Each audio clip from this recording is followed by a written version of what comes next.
Welcome to my channel Tanushree and Krittika daily lifestyle blog. আমি আজকে করছি লোটে মাছের ঝুড়ি, আর সেটাই তোমাদের সঙ্গে শেয়ার করছি।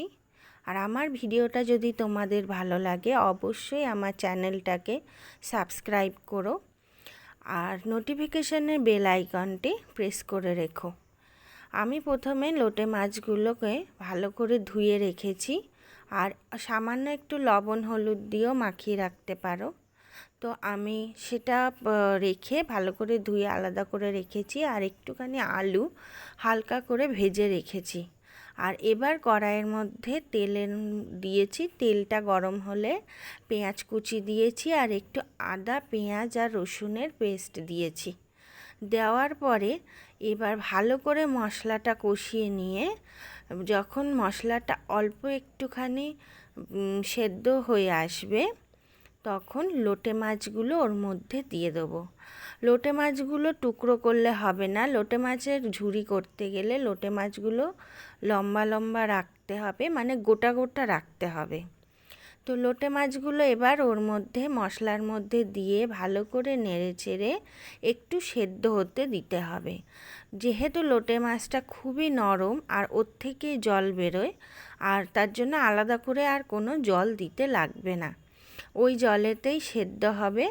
একটু সেদ্ধ হয়ে গেলে আস্তে আস্তে এই দেখো বড় যে কাঁটাটা সেইটা আস্তে করে কাঁটা চামচের মাধ্যমে একটা একটা করে বের করে নিতে হবে। কারণ লোটে মাছের ঝুড়ি করলে এই কাঁটাগুলো যদি মুখে পড়ে খুবই বাজে লাগে। তো তোমরা এইভাবে লোটে মাছের ঝুড়িও করতে পারো, এবং এর সঙ্গে লোটে মাছের চপ যে করে সেটাও এইভাবে তোমরা করে নিতে পারো।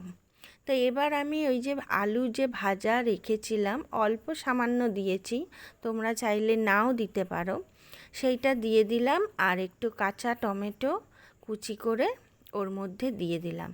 এবার লোটে মাছের জল যে বেরিয়েছে সেই জলটা যতক্ষণ না শুকনো হচ্ছে ততক্ষণ ভালো করে কড়াইয়ের মধ্যে নাড়তে হবে। এবার আবার একটুখানি জিরে ধনে গুঁড়ো একসঙ্গে থাকে আমার, সেইটা দিয়ে দিলাম। আর এবার একটুখানি লবণ দিতে হবে। লবণটা প্রথমে দেব না, এই যে যখন জল এবার টানছে সেই সময় লবণটা দেব, দিয়ে আবার ভালো করে একদম শুকনো শুকনো করতে হবে। তারপর এবার গরম মশলার গুঁড়ো দিয়ে দিলাম, আর একটুখানি কালার হওয়ার জন্য লাল লঙ্কার গুঁড়ো, কাশ্মীরি লঙ্কার গুঁড়ো সেটা দিয়েছি। তো তোমরা যদি লাল লঙ্কার ঝাল খেতে পারো তাহলে সেই লঙ্কার গুঁড়োও দিতে পারো। তা আমি শুধু কাশ্মীরি লঙ্কার গুঁড়োটাই দিয়েছি। দিয়ে খুব ভালো করে নাড়তে হবে, নেড়ে নেড়ে একদম শুকনো শুকনো করতে হবে লোটে মাছটা। তা আমি সবার লাস্টে একটুখানি কাঁচা লঙ্কা কুচি দিয়েছি। দেখো একটু ঝাল ঝাল হবে, আমরা যেহেতু শুকনো লঙ্কার গুঁড়োটা খাই না তাই কাঁচা লঙ্কাই ব্যবহার করি।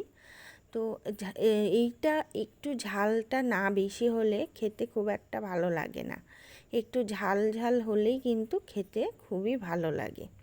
তো কাঁচা লঙ্কা কুচিটা দেব, আর তারপরে লাস্টে একটুখানি ধনেপাতা উপর থেকে ছড়িয়ে দেব।